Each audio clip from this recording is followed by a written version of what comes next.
আলহামদুলিল্লাহ, সৌদি আরবের নেতাদের ঘুম ভেঙেছে অবশেষে। কারণ হলো কি, যে সৌদি আরবের নেতারা ঘুম তো ভেঙেছে হয়তো ক্ষতির পরে। বিস্তারিত শোনার জন্য সকলকে আহ্বান জানাচ্ছি।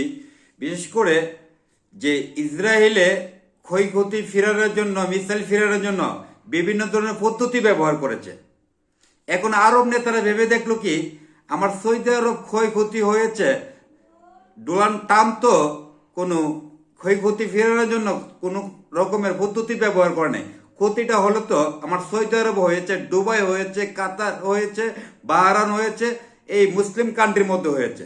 তো হঠাৎ করে সৌদি আরব নেতাদের ঘুম ভেঙে গেল। আলহামদুলিল্লাহ, সৌদি আরবের নেতার জন্য দূর রইল। হয়তো এই বোঝাটা আরো আগে বোঝার দরকার ছিল। সৌদি আরবের নেতা যেই কথাটা বলেছে, এই কথাটা আরো আগে বলার দরকার ছিল। আজকে ডোনাল্ড ট্রাম্প আমেরিকা বসে বসে, যুক্তরাষ্ট্র বসে বসে সেই ভিডিও চিত্র দেখে, ওইখান থেকে অর্ডার দেয়। মুসলমানকে দিয়ে দ্বন্দ্ব লাগিয়ে যুক্তরাষ্ট্র আমেরিকা গিয়ে বসে থাকে। তো এখানে ক্ষয়ক্ষতিটা হচ্ছে আপনাকে দিয়ে আমাকে মারাচ্ছে, আমাকে দিয়ে আপনাকে মারাচ্ছে। এইভাবে মারামারি করতে করতে আমরা মুসলমানরা ধ্বংস হয়ে যাচ্ছি।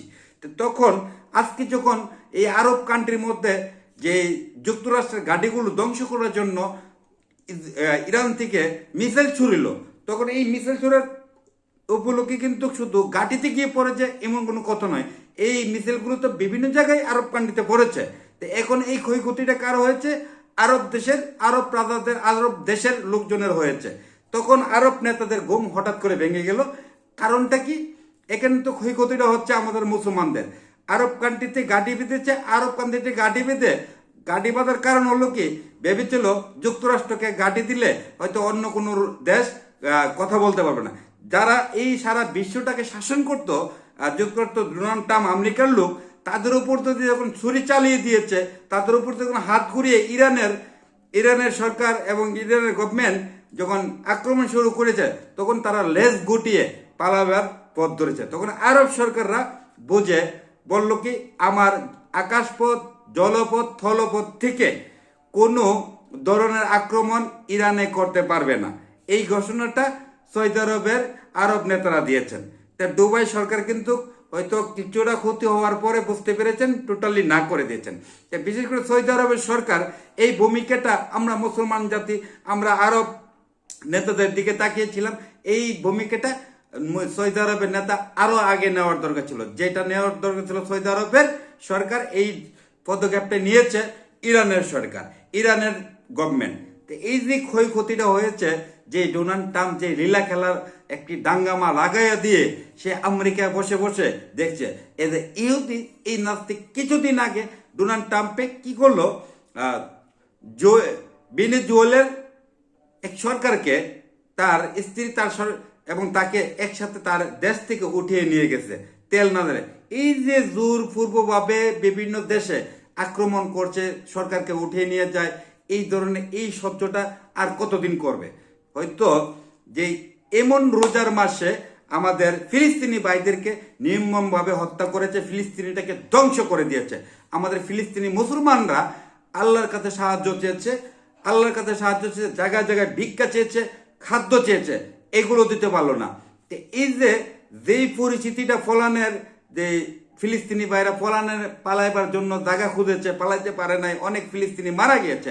আজকে এই মাহে রমজান মাসে আজকে ইহুদি নাস্তিকরা, ইসরায়েলের লোক, এই যে তারা এখন সেই পরিচিতি তাদের হয়েছে।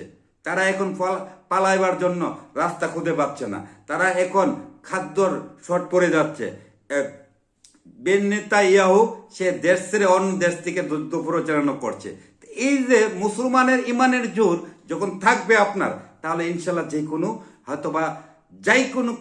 কোনো কিছু আপনি সাকসেস হতে পারবেন। তো এতদিনে অবশেষে যখন আরব নেতাদের ঘুম ভেঙেছে, হয়তো ক্ষতিটা হয়েছে আমার মুসলমানের দেশের, আরব নেতাদের।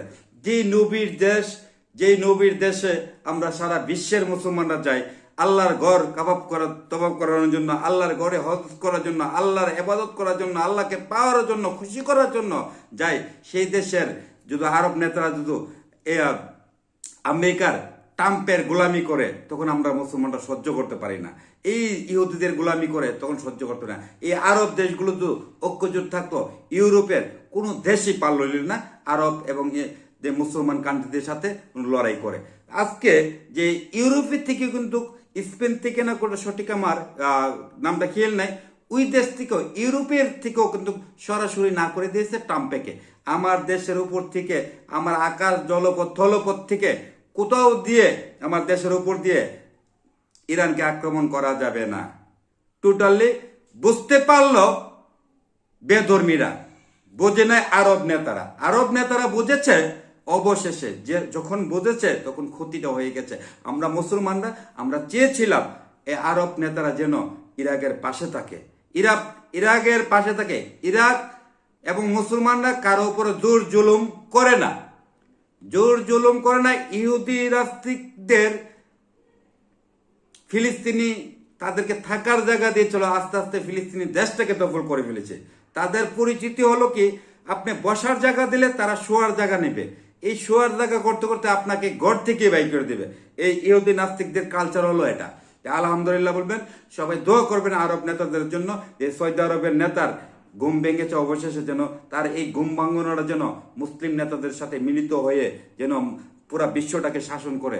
আমরা চাই না মুসলমানরা কোনো হানাহানি, মারামারি, কাটাকাটি।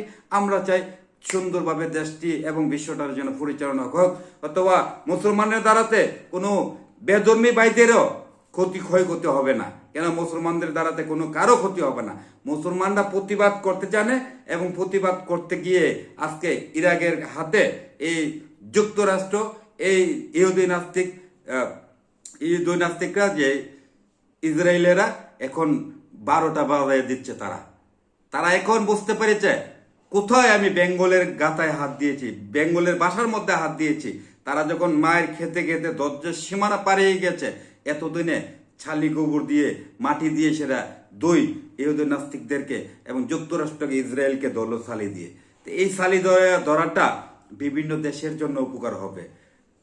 ইউরোপের বিভিন্ন দোয়ালাস থেকে উঠিয়ে নিয়ে যায়, একটা ইউরোপ কান্ট্রির একটা সরকারকে উঠিয়ে নিয়ে যায়, তাহলে এই যে বাংলাদেশ বলেন, বিভিন্ন দেশ বলেন, পাকিস্তান বলেন, দুবাই বলেন, কাতার বলেন, আরব বলেন, তাদেরকে তো উঠিয়ে নিতে বেশিক্ষণ সময় লাগবে না। তারা যেভাবে শাসন চালাচ্ছে মানুষের বাতাই বাড়ি দিয়ে, আজকে এই ক্ষয়ক্ষতিটা যদি আরব না হয়ে আমেরিকা হতো, তারা মানুষ আরো খুশি হতো। শুধু এই ক্ষয়ক্ষতিটার কারণে আমরাও দুঃখ প্রকাশ করছি। আল্লাহ দোয়া করি, আল্লাহ যেন আরব নেতাদেরকে হেদায়েত করে এবং আরব নেতাদেরকে আরো বোঝার তৌফিক দান করে। সবাই দোয়া করবেন সৌদি আরব এবং যেসব দেশে আমার আরব নেতারা আছেন, আল্লাহ যেন তাদের ঘুম ভেঙিয়ে দেয়, ঘুম ভেঙে যেন এই ইহুদি নাস্তিকদের গোলামি থেকে যেন বেরিয়ে আসে।